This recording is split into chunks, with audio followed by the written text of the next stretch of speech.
நினைச்சேன் ப்ரோ இந்த மாதிரி தான் நடக்கும். நான் முன்னாடியே எதிர்பார்த்தேன். ஏன்னா இந்த வாரம் எனக்கு ஓட் லிஸ்ட்டை பார்த்தோன்னு தெரிஞ்சு போச்சு. ரைட்டு, ஒரு அன்ஃபேர் எலெக்ஷன் வைக்க போறாங்க, வீட்டுக்குள்ள பயங்கரமா கண்டென்ட் கொடுத்துட்டு இருக்க ஒரு நபரை யாருக்கும் தெரியாம அப்படியே ஓட்டுகள் இல்லைன்னு சொல்லி வீட்டை விட்டு அனுப்ப போறாங்கன்னு நினைச்சிட்டே இருந்தேன்.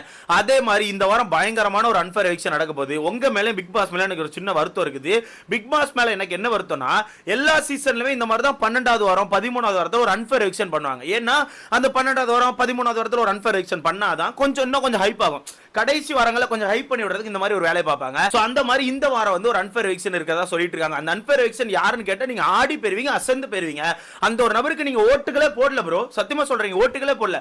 உங்க மேல அது எனக்கு அதுதான் வருத்தமா இருக்கு. ஏன்னா மஞ்சரி டீச்சர் பொறுத்தவரைக்கும் வீட்டுக்கு அவ்வளவு கண்டென்ட் கொடுக்குறாங்க. அப்படியே காலங்காலத்துல ஆரம்பிச்சதுல இருந்து எவனை எங்க சண்டை முட்டி விடலாம், எதை வச்சு எந்த சண்டை எடுத்து நம்ம மைலேஜ் எடுக்கலாம்னு சொல்லிட்டு இந்த வீட்டுக்குள்ள மஞ்சரி டீச்சர் அவ்வளவு கண்டென்ட் கொடுத்துட்டு இருக்காங்க. அவ்வளவு கண்டென்ட் கொடுக்குற மஞ்சரி டீச்சரை நீ ஓட்டுகளே போடல. ஓட் லிஸ்ட்டை பார்க்க போனீங்கன்னா மொத்தம் ஒரு 8 பேர் இருக்காங்க. இந்த 8 பேர் ஓட் லிஸ்ட்ல மஞ்சரி டீச்சர் மட்டும் கீழே இருக்காங்க நண்பர்களே, ஓட்டுகளே இல்ல. அப்போ நீங்க வந்து பார்ஷாலிட்டி பாக்குறீங்க, அப்படிதானே? உண்மையா சொல்லுங்க, பார்ஷாலிட்டி பாக்குறீங்க. மஞ்சரி டீச்சர் எந்த கண்டென்ட் தான் உங்களுக்கு கொடுக்கல, எவ்வளவு கண்டென்ட் கொடுக்குறாங்க சொல்லுங்க. இந்த வாரம் முத்துவை டார்கெட் பண்ணி கலர் கலரா கண்டென்ட் கொடுக்குறாங்க. அப்படியே கலர் கலரா கண்டென்ட் கொடுக்குறாங்க. அந்த கண்டென்ட்டை பார்த்தாச்சும் ஓகே, மஞ்சரி டீச்சர் ஏதோ கண்டென்ட் கொடுக்குறாங்க, ஒரு 4 ஓட்டுகளை போடும். மனசு வந்துச்சா சொல்லுங்க, மனசாட்சி இல்லாம நடந்துக்கிறீங்க. சத்தியமா சொல்றேங்க, மனசாட்சி இல்லாம நடந்துக்கிறீங்க. ஆனா இருந்தாலும் இது அன்ஃபேர் சொன்ன பாத்தீங்களா, எனக்கு தான் மனசாட்சி இல்ல. ஏன்னா இது முற்றிலும் ஒரு ஃபேரா தான் நான் பாக்குறேன். ஏன்னு கேட்டீங்கன்னா இந்த எவிக்ஷன் மட்டும் நடக்காம இருந்திருந்தோம் நினைச்சுக்கோங்க, அவ்வளவுதான் நான் கொடி பிடிச்சிருப்பேன் அன்ஃபேர்னு சொல்லிட்டு. நல்ல வேளை இந்த எவிக்ஷன் வைக்க போறாங்க. நீங்க ஒண்ணும் குழம்பாதீங்க, நான் தான் லைட்டா குழப்பி விட்டேன், வேற ஒண்ணு இல்ல. சரி ஓகே நண்பர்களே, இந்த வாரத்தை பொறுத்தவரைக்கு மொத்தம் 8 பேர் நாமினேஷன்ல இருக்காங்களா? எப்படி மொத்தம் 8 பேர் நாமினேஷன்ல இருக்காங்க. இந்த 8 பேருமே எனக்கு தெரிஞ்சு வீட்டுக்குள்ள ஏதோ ஒரு வகையில சின்ன சின்ன கண்டென்ட் கொடுத்துட்டு இருக்க நபர்கள் தான். ஆனா மக்கள் மத்தியில சப்போர்ட் வாங்கினாங்களான்னு கேட்டீங்கன்னா அதுதான் இல்ல. ஓகேவா, ஒரு சில பேர் மக்கள் கிட்ட சப்போர்ட் வாங்கல, ஒரு சில பேர் போன வாரம் பயங்கரமான ஓட்டுகள் வாங்கிட்டு இருந்தாங்க, இந்த வாரம் ஓட்டுகளே இல்லாம சரிக்கு கீழே போயிட்டு இருக்காங்க. அந்த மாதிரி இந்த வாரம் ஓட் லிஸ்ட் பொறுத்தவரை பயங்கர சேஞ்சஸ் என்னால பார்க்க முடியுது. ஏன்னா போன வாரம் பீக்ல இருந்த நபர்லாம் இந்த வாரம் அப்படியே கீழே போயிட்டு இருக்காங்க, 3வது இடத்துக்கு 4வது இடத்துக்கு போயிட்டு இருக்காங்க. சோ அந்த வகையை வச்சு பார்க்கும்போது எனக்கு தெரிஞ்சு வீட்டுக்குள்ள 2 எவிக்ஷன் இருக்க வாய்ப்பு இருக்குது. மேபி நாளைக்கு இந்த டிக்கெட் ஃபினாலே இருக்குல்ல, இந்த நாளைக்கு இந்த டிக்கெட் ஃபினாலே யார் கைக்கு மாறுதோ அதை பொறுத்து எவிக்ஷன் மாறதுக்கான வாய்ப்புகள் இருக்கு. என்னங்கறத இந்த வீடியோல ரொம்ப கிளியரா சொல்றேன். சரி ஓகே, இந்த ஓட் லிஸ்ட்டை பொறுத்தவரைக்கும் முதல் இடத்துல நம்ம தீபக் அண்ணன் தான் இருக்காங்க. ஒரு 67,000 ஓட்டுகள், அப்படியே 67,000 ஓட்டுகள் எடுத்து முதல் இடத்தை பிடிச்சிருக்காங்க. என்ன பொறுத்தவரைக்கும் ஒரு நல்ல ஓட்டுகளா நான் பாக்குறேன். ஏன்னு கேட்டீங்கன்னா போன வாரம் வரதுக்கு தீபக் அண்ணன் பெருசா ஓட்டுகளே வரல. இந்த வாரம் என்ன பொறுத்தவரைக்கும் அந்த மனுஷன் என்ன டாஸ்க் வந்தாலும் இறங்கி ஆடதான் செய்யறாரு. ஓகே, டாஸ்க் வந்து அந்த மனுஷன் இறங்கி ஆடதான் செய்யறாரு. மற்ற நேரங்களில் இவங்கள மாதிரி இந்த சும்மா இருக்கும் போல ஒரு கண்டென்ட் கொடுக்குறாங்கல்ல, சும்மா நாச்சுக்கு சண்டை போட்டு இப்போ கூட பார்த்தீங்கன்னா வீட்டுக்குள்ள பவித்ரா வந்து ஒரு கண்டென்ட் பண்ண ட்ரை பண்ணிட்டு இருக்காங்க. முன்னாடி என்ன சொல்லுவாங்க, என்ன பேச விடலம்பாங்க. அப்புறம் கொஞ்ச நாட்கள் தள்ளி வர நான் பேசுறதை மதிக்கலன்னு சொன்னாங்க.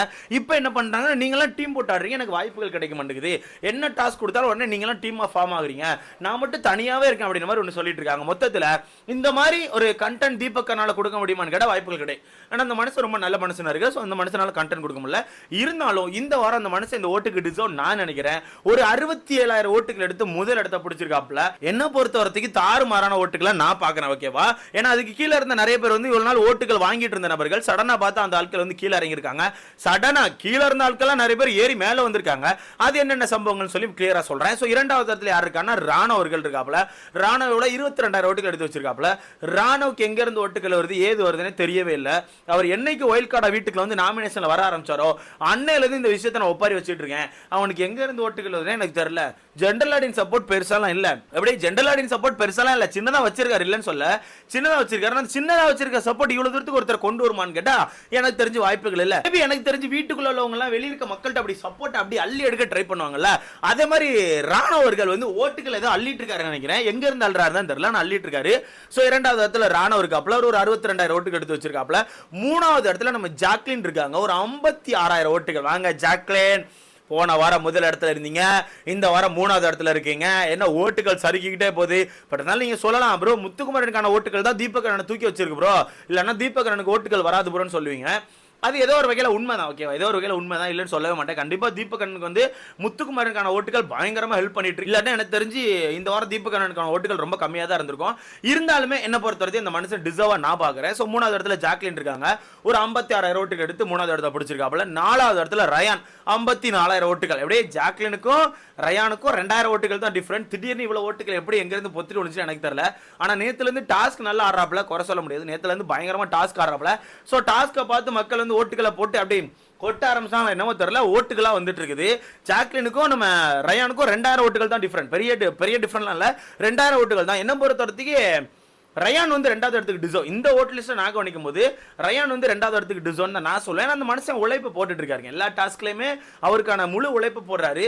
யாருக்கும் விட்டு கொடுக்கணும்னு நினைக்கவே இல்லை, இது வரைக்கும் விட்டு கொடுக்கணும்னு நினைக்கவே இல்லை. ஸோ அவருக்கான பெஸ்ட் கொடுத்துட்டு இருக்காரு. அதனால என்ன கேட்டா 2வது இடத்துக்கு அந்த ஒரு மனுஷன் டிசர்வ் நான் நினைப்பேன். பட் இல்லையே, நம்ம ஒன்றும் சொல்றதுக்கு இல்லை. ஸோ 4வது இடத்துல இருக்காப்ல. 5வது இடத்துல யார் இருக்காங்க, நம்ம விஜய் விஷால் இருக்காங்க. அவங்களும் ஒரு 54,000 ஓட்டுகள் தான், சேம் அதே ஓட்டுகள் தான். விஜய் விஷாலை பொறுத்த வரைக்கும் இன்னைக்கு நாள் அவனுக்கு தான் நண்பர்களே. இன்னைக்கு நாள் நம்ம விஜய் விஷாலுக்குன்னு சொல்லி எழுதி வச்சாச்சு. தாறுமாறான சம்பவங்கள் பண்ணிட்டு இருக்காப்ல. முக்கியமா கடைசி அந்த சௌந்தர்யா கொடுத்த டாஸ்க் ஒன்று பண்ணாரு, 45 நிமிஷம் அப்படியே மொத்த ஆடியன்ஸ் அப்படியே உட்கார வச்சார். முடிப்பானா மாட்டானா, ஜிலேபி தும்மானா, அதை தும்மானா, இதை தும்மானா, சூப்பை குடிப்பானா, லெஸ்ஸியை குடிப்பானான்னு சொல்லிட்டு ஆடியன்ஸே ஒரு மாதிரி ட்ரிகர் பண்ணி அப்படியே உட்கார வச்சுட்டார். ஏன்னா டிக்கெட் ஃபினாலே பொறுத்தவரைக்கும் கடும் போர் ப்ரோ. டிக்கெட் ஃபினாலே மாதிரியே தெரியல, ஓகேவா? சீசன் ஆல்ரெடி முடிஞ்சிட்டு, நான் முன்னாடியே சொல்லிட்டேன். இந்த சீசனை பொறுத்தவரைக்கு இந்த டிக்கெட் ஃபினாலே டாஸ்க்கை பொறுத்தவரைக்கும் பிக் பாஸ் வேண்டா வெறுப்புக்கு பண்றாரு. அவர் சம காண்டில் இருக்காரு, ஓகேவா? சம காண்டில் இருக்காரு. ஒரே டாஸ்க் வச்சு level 1 level 2 அப்படின்ற மாதிரி வச்சு அப்படியே இழுத்து கொண்டு போயிடணும் ட்ரை பண்றாங்க. அது மட்டும் இல்லாமல் மார்னிங் ஆக்டிவிட்டி எல்லாம் ஒரு டாஸ்கா பேஸ் பண்ணி கொண்டு வந்துட்டு இருக்காங்க. ஸோ ரொம்ப முக்கிய போயிட்டு இருக்குது. அந்த வகையில் ஏதோ ஒன்று பண்ணி தலைவன் 1,00,000 வியூஸ் எல்லாம் கொண்டு வந்து ஹாட்ஸ்டார்ல நல்லது நான் நினைக்கிறேன். 5வது இடத்துல விஜய் விஷால் இருக்காப்ல. 6வது இடத்துல பவித்ரா, அவங்க ஒரு 50,000 ஓட்டுகள் எடுத்து வச்சிருக்காங்க. பவித்ராக்கு எதுக்கு 50,000 ஓட்டுகள் எனக்கு தெரியல. இந்த வாரம் அப்படி என்னப்பா பண்ணாங்க சொல்லுங்கப்பா? டாஸ்க் ஏதாவது பண்ணாங்களா என்ன? எதுவுமே பண்ணல, சும்மா ஓட்டுகளை போட்டே இருக்க வேண்டியதான். போன வாரம் சூப்பரா பண்ணாங்க, அதுக்கு முந்தின வாரம் வேற லெவலில் பண்ணாங்க. அந்த ஓட்டுகள் தான் இப்போ வரைக்கும் வந்துட்டு இருக்கோம். ஸோ இதுக்கப்புறம் யாரும் பெருசாக பெர்ஃபார்ம் பண்ண போறதில்ல. இந்த எக்ஸ்டர்னலா ஒரு விஷயங்கள் பண்ணுவாங்கல்ல, வீட்டுக்குள்ள ஒரு கண்டென்ட் கொடுத்து ஒன்று பண்ண சொன்னா அதையும் தாண்டி ஒரு சில பேர் வீட்டுக்குள்ள கண்டென்ட் கொடுப்பாங்கல்ல, அந்த ஆட்களுக்கு மட்டும் தான் வரப்போற நாட்களில் ஓட்டுகள் வரும். அந்த வகையில் எனக்கு தெரிஞ்சு சௌந்தர்யாக்கான ஓட்டுகள் எப்படி வந்துடும், முத்துக்குமரனுக்கான ஓட்டுகள் ஏதோ வகையில் வந்துடும். மற்ற ஆட்கள் தான் என்ன பண்ண போறேன்னு எனக்கு தெரியல. ஸோ வெயிட் பண்ணி பார்க்கலாம். ஸோ பவித்ரா அவர்கள் 6வது இடத்துல இருக்காங்க, 50,000 ஓட்டுகள். 7வது இடத்துல நம்ம அருண் அவர்கள் இருக்காங்க, அவங்களும் சேம் 50,000 ஓட்டுகள் தான். எல்லாமே அப்படிதான் ப்ரோ, 50,000 52,000 54,000 இந்த ஓட்டுகள் தான் இருக்காங்க. அருண் அவர்களுமே 7வது இடத்துல இருக்காப்ப, 50,000 ஓட்டுகள் எடுத்து வச்சிருக்காப்ல. எப்படி 50,000 ஓட்டுகள் எடுத்து 7வது இடத்துல பிடிச்சிருக்காப்ல. என்ன பொறுத்த வரைக்கும் அந்த மனுஷன் ஏதோ ஒரு வகையில் சின்னதா அப்படி டஃப் கொடுத்துட்டு தான் இருக்காப்ல, இல்லைன்னு சொல்லவே முடியாது. கண்டிப்பா டாஸ்க் வந்து அவரால் முடிஞ்ச அளவுக்கு ஒரு பெஸ்ட் கொடுக்க தான் செய்றாரு. என்ன பொறுத்தவரை சிம்பிளா ஒன்று சொல்லிட்டா ப்ரோ, இந்த சீசன் மொக்க, வீட்டுக்குள்ள இருக்க கண்டஸ்டன்ஸ் மொக்க, வீட்டுக்குள்ள இருக்க கண்டென்ட் மொக்க, டாஸ்க் மொக்க, மொத்தமும் மொக்க, நான் மொக்க, எல்லாம் மொக்க தான், எல்லாமே மொக்க தான், ஓகேவா? இந்த வகையில் நான்லாம் வந்து உங்களுக்கு தான் நன்றி சொல்லணும். நான் அவனை போடுற மொக்கையை பார்த்து கஷ்டப்பட்டு நான் உங்கள்கிட்ட ஒரு மொக்கையை போட்டு அந்த மொக்கையெல்லாம் நீங்கள் பார்த்து எனக்கு லைக்கை போட்டு சப்ஸ்கிரைபை போட்டு நீங்கள்லாம் இப்போ தெய்வத்துக்கு சமங்க அப்படின்னு மாதிரி தான் நான் பார்த்துட்டு இருக்கேன். ஸோ அருண் அவர்கள் வந்து 7வது இடத்துல இருக்காப்புல. தெய்வங்களை நன்றி சரியா? ஸோ 8வது இடத்துல நம்ம மஞ்சரி இருக்காங்க, 48,000 ஓட்டுகள். ஸோ மஞ்சரி அவர்கள் இந்த வாரம் வீட்டை விட்டு வெளியே போகிறது உறுதிப்படுத்தப்பட்டு விட்டது. மஞ்சரி அவர்கள் டிக்கெட் ஃபினாலே வின் பண்ண போகிறது இல்லை, அவங்கள்ட்ட பாயிண்ட்ஸ் இல்லை. ஸோ கண்டிப்பாக எனக்கு தெரிஞ்ச அந்த டிக்கெட் ஃபினாலே வந்து இப்போ நான் சொல்கிறேன், ரயான் இல்லாட்டினா முத்துக்குமரன் இல்லை விஜய் விஷால், இந்த 3 பேர்ல யாரோ ஒருத்தர் தான் எடுக்க போறாங்க. ஏன்னா அந்த 3 பேர் தான் என்ன பொறுத்தவரைக்கும் ஒரு டாஸ்க் வந்தா டஃப் கொடுக்க ட்ரை பண்றாங்க. மற்ற எல்லாருமே டாஸ்க்ல நம்மளால டஃப் கொடுக்க முடியாது, இதுல நமக்கு பாயிண்ட்ஸ் கிடைக்காதுன்னு தெரிஞ்சோன்னே அதுல ஒரு டிராமா கிரியேட் பண்ணி நாங்க மெமரிஸ் கலெக்ட் பண்ண போறோம் வாவ் அப்படின்ற மாதிரி கிளம்பிடுறாங்க.